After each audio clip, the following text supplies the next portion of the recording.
இலங்கையில தமிழின புரளியா இருக்க ஆர்யா ஒரு கட்டத்துல தன்னோட குடும்பத்தை இழந்துடுறாரு.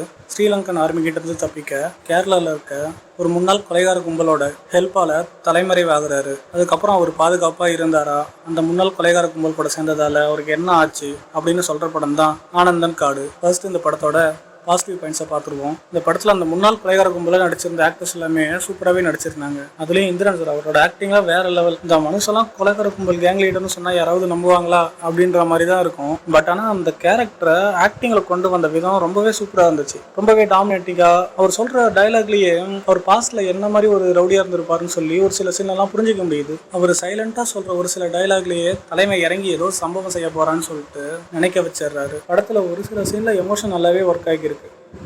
போலீஸ் ஹீரோவை தேடி ஹீரோ இருக்க ஏரியாக்குள்ளே போய் பண்ணுற விஷயங்கள், அதை தொடர்ந்து வர போலீஸ் அவர் வீட்டிலே போய் மிரட்டுற சீன்லாம் அட்ரிலியன் பூஸ்ட் ஆகி நமக்கே அந்த போலீஸ் கேரக்டர் போட்டு பழக்கணும்னு தோணுது. இந்த படத்தில் ஆர்யா கேமியா ரோல் அப்பப்போ வந்துட்டு போகிறாரு. ஓகே இது நெகட்டிவ்ல சொல்லணும்ல, ஓகே பாசிட்டிவ் முடிச்சிங்க அப்படியே நெகட்டிவ் போயிடலாமா. இந்த படத்தில் ஆர்யா கேமியா ரோல் தாங்க ப்ளே பண்ணியிருக்காரு. படத்தோட பெரும்பான்மையான கதை இப்போ கேரளா ஆக்டர்ஸை சுற்றி தான் நடக்குது. அவங்க கூட கனெக்ட் ஆகிற அந்த எமோஷனல் வேல்யூ ஆர்யா கூட கனெக்டே ஆகலை. படம் முடிச்சு வெளியே வந்த பிறகு கேரளா ஆக்டர்ஸ் நடித்த அந்த சீன்ஸ் மட்டும் தான் ஞாபகம் இருக்கு. ஆர்யாவதெல்லாம் ரொம்ப ரீகால் பண்ணி யோசிச்சாதான் ஆர்யா நடிச்ச சீன்ஸே நமக்கு ஞாபகம் வருது. என்னடா பண்ணி வச்சிருக்கீங்க, உங்க சொந்த கை காசு போட்டு ஆர்யாவோட கெரியரே முடிச்சு விட்டுருவீங்க போல. இதே மாதிரி தான் தெலுங்குல ஒருத்தருக்கு பண்ணிட்டு இருக்காங்க. அது யாருன்னு தெரிஞ்சா அப்படியே கீழே ஒரு கமெண்ட் மட்டும் தட்டி விட்டு போங்க. படத்தோட ஆரம்பத்துல இது freedom fighters and political drama மாதிரி இருக்குன்னு நினைப்பீங்க. பட் ஆனா இது ஃபுல் அண்ட் ஃபுல்லா ரிவெஞ்ச் ஸ்டோரியா தாங்க போகுது. எனக்கு பர்சனலா இவங்க பேசுற சிலம் தமிழ் அவ்வளோவா செட் ஆகல. நார்மல் தமிழ் பேசுற மாதிரி தான் இருக்கு. அங்கங்க அப்படியே அந்த சிலம் தமிழ் எட்டி பாக்குது. இவங்க அந்த ஸ்லாங்கை பிடிக்க இன்னும் கொஞ்சம் எஃபர்ட் போட்டிருக்கணும்னு தோணுது. இப்படின்னா நம்ம டூரிஸ்ட் ஃபேமிலி படத்துல பேசுற ஸ்லாங்லாம் ரொம்பவே ரசிக்கப்படி இருந்துச்சு. அந்த மாதிரி பேச கொஞ்சம் எஃபர்ட் போட்டிருக்கலாமோ அப்படின்னு தான் தோணுது. படத்துல ஒரு கேரக்டர் பழிவாங்க, படத்தோட மிடில் ஒரு கேரக்டர் தனியாக சாக்ரிஃபைஸ் பண்ணிக்குது. அதையும் ஹீரோ கிட்ட அதுக்கப்புறம் அவனை நீ தான் பாத்துக்கணும்னு சொல்லிட்டே போகுது. ஹீரோவோ அதை கேட்டு எந்த ஒரு ரியாக்ஷனும் கொடுக்காம நிற்கிறாரு. இந்த சீனெல்லாம் எதுக்கு வச்சாங்கன்னே தெரியல. அது தேவையே இல்லாத ஒரு சாக்ரிஃபைஸ். இந்த சாக்ரிஃபைஸால கதையில எந்த ஒரு மாற்றமும் இல்லை. அவங்க எதுக்கு சாக்ரிஃபைஸ் பண்ணாங்கன்னு அவங்களுக்கும் தெரியல, நமக்கும் தெரியல. அடுத்து இந்த படத்துல எனக்கு புரியாத ஒரு சீன் என்னன்னா, ஒரு ஸ்டேட்டோட சிஎம் ஜஸ்ட் லைக் தட் போட்டு தள்ளிடுறாங்க. அதுவும் ஒரு 4-5 பேர் சேர்ந்து அசால்ட்டாவே கொண்டுறாங்க. என்னதான் படம்